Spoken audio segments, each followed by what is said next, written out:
আসসালামু আলাইকুম রহমতুল্লাহ বারাকাতু। আজকে আবার একটা নতুন ভিডিও নিয়ে চলে এসেছি ফারহান লাইফস্টাইলে। মাংস ছাড়াই এমন টেস্টি পাকোড়া একবার খেলেই ভুলে যাবে সব কিছু। সোয়াবিন দিয়ে এমন মজার পাকোড়া বানানো যায় ভাবতেই পারবেন না। বৃষ্টি বিকেল আর সোয়াবিনের এই ঝালঝাল পাকোড়া একদম পুরো জমে যাবে।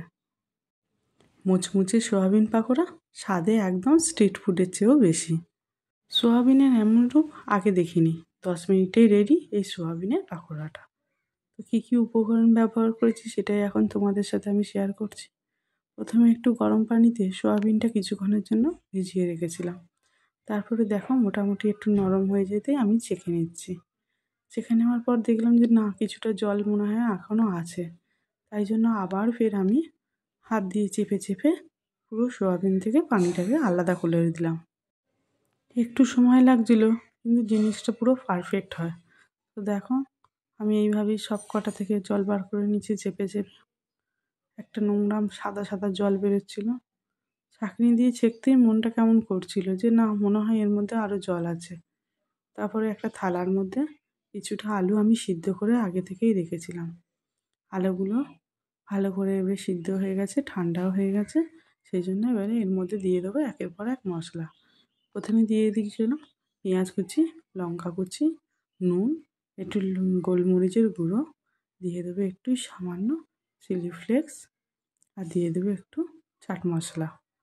ভালোভাবে সব কটা নেওয়ার পর হাত দিয়ে মেখে নিয়েছিলাম। হাত দিয়ে মাখলে মোটামুটি ঠিক হয়ে যায়। এবার তারপরে দিয়ে দিয়েছিলাম একটু আদা রসুন বাটাটা। তো সব মশলা দেওয়া হয়ে গেছে। এবার আমি এগুলোকে ভালোভাবে ছেনে নেব। ছানতে একটু হাতে একটু মনে হচ্ছিল গরম লাগবে কি না, তো দেখলাম যে না, সব কটা আলুই মোটামুটি সিদ্ধও হয়ে গেছে আর ঠান্ডাও হয়ে গেছে। হাত দিয়ে সম্ভব মেখে নেওয়াটা।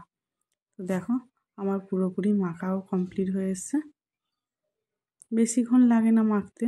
স্ম্যাচারটা ছিল না, নিচে যেতে খুব অসুবিধা হচ্ছিল, কেউ ছিল না, একটু নিচে যেতে ভয় লাগছিল বলে সেই জন্য হাত দিয়েই করে নিয়েছি। তো দেখো হয়ে গেছে। তারপর আমি সোয়াবিনগুলোকে দিয়ে দিচ্ছি এর মধ্যে। আলুর সাথে ভালোভাবে মাখিয়ে নিতে হবে। হাত দিয়ে চেপে চেপে মাখতে হবে যাতে আলুর সাথে সোয়াবিনটা যেন একদম মাখো মাখো হয়ে যায়। ভালোভাবে আলুর সাথে মাখানোর পর তারপরে আমি একটু ব্রেড স্ক্রাম্ব দিয়ে ছোটো ছোটো লাড্ডু লাড্ডু করে নিয়েছিলাম। তো রেডি হয়ে গেছে আমার সব কটা করা। দেখো সব কটা রেডি।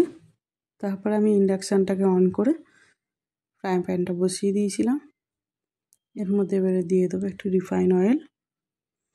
রিফাইন অয়েলটা গরম হয়ে গেলে আমি একটা একটা করে দিয়ে দেবো পাকোড়াগুলো।